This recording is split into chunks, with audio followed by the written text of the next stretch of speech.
Welcome to the President's Diary, where we take a look at His Excellency Dr. Mohammed Irfan Ali's week of activities. His Excellency started his week by addressing the nation on Budget 2024 on Sunday evening. When you look at what is required for the transformation of our country, many people are speaking about the push in infrastructure investment, the level of investment we're making in infrastructure. Well, how are we going to improve the time you spend in traffic? How are we going to improve the efficiency of the road system? How are we going to improve the safety of the roads? How are we going to save the 8 hours that you waste, manpower hours, crossing the bridge if we don't build a new 4-lane bridge? How are we going to expand and open up new lands for housing? How are we going to satisfy the demand for that and ensure we fulfill our mandate of creating 50,000 new house lots? How are we going to open up new lands for agriculture?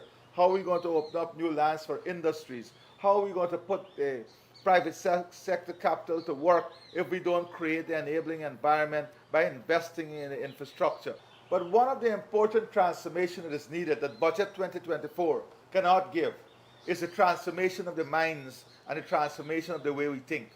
You can have everything you want in Budget 2024, but if you can't help yourself but thinking from a race window, thinking from an ethnic window, thinking from a biased window, thinking from a window that is self-serving to yourself, then we can't change that. Budget 2024 can't change that. Later that evening, President Ali praised the Guyana Hindu Dharmic Sabha for its strong principles and values, which he said have nurtured some of the country's greatest leaders, thinkers, and innovators. The head of state, who spoke at the organization's 50th anniversary celebration, said the Dharmic Sabha is part of the social fabric of Guyana. His Excellency President Ali swore in attorney Emily Dotson as the new chair of the Law Reform Commission on Tuesday.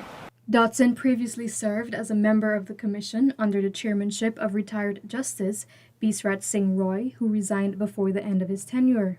President Ali also administered the oath of office to former Member of Parliament and Indigenous rights advocate Lennox Schumann, who will also serve the Law Reform Commission for 3 years. In an interview on Wednesday, President Ali shared his thoughts on the meeting of Guyana's and Venezuela's foreign ministers in Brazil.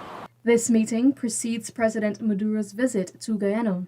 The meeting is a very important step in fulfilling what we agreed on in St. Vincent, and that was the establishment of this commission to look at all the consequential matters, to develop an agenda so that the conversation between the two countries can continue, and setting the stage for the second meeting between the two presidents. So for us, it's important from the agreement perspective. That is, we have quickly moved towards honoring the agreement, implementing the agreement.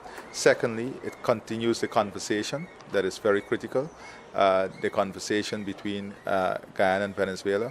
It adds to the stability and peaceful environment.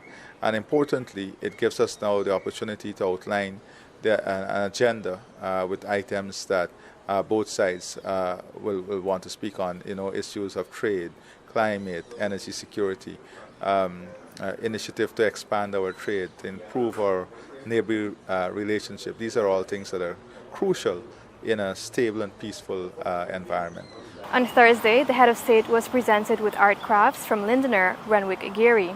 Geary, an artist specializing in wood art, created the Cassie crown and a pair of vases for President Ali through the intricate use of several pieces of Guyana's wood, including greenheart, wamara, and duca.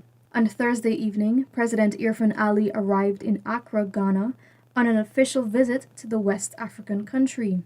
President Ali met the President of Ghana, His Excellency Nana Akufo-Addo, to discuss matters of mutual interest. During his visit, the head of state was bestowed with the prestigious Global Africa Leadership Award at the Africa Prosperity Champions Awards and Presidential Gala Dinner in recognition of his strong and transformational leadership since taking office in August 2020.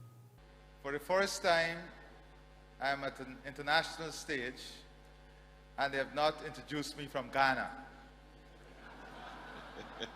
Every time a Guyanese goes somewhere, he's introduced us from Ghana.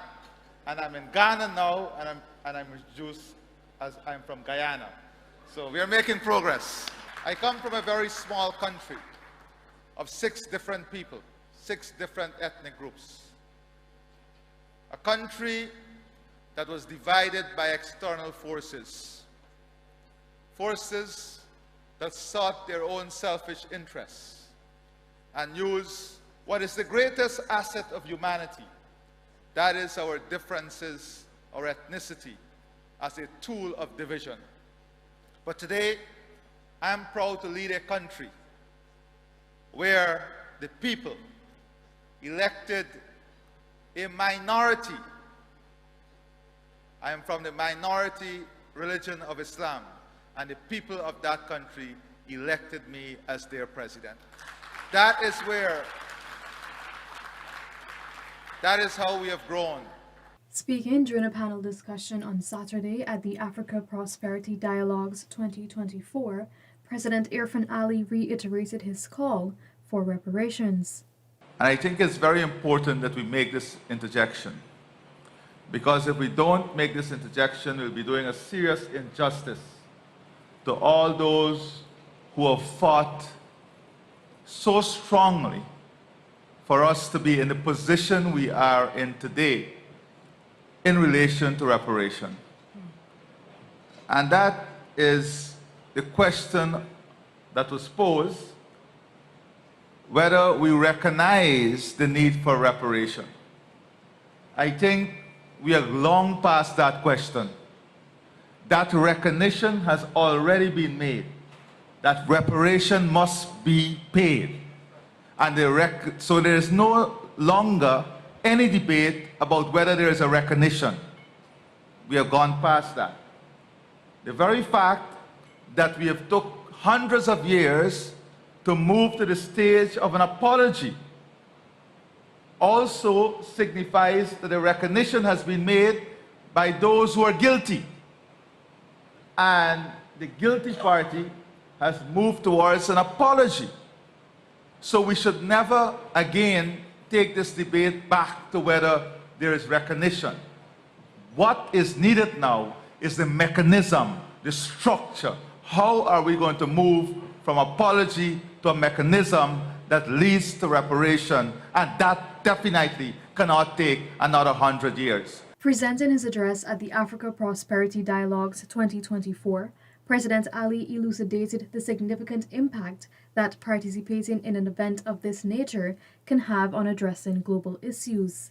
On occasions like these, we give ourselves an excellent opportunity to showcase the difference we can make, to showcase the opportunities we bring, and to showcase the ideas we can contribute to solving global problems and global issues. And why not? We sit today in a region where 30% of the world's mineral reserve reside, 8% of the world's natural gas.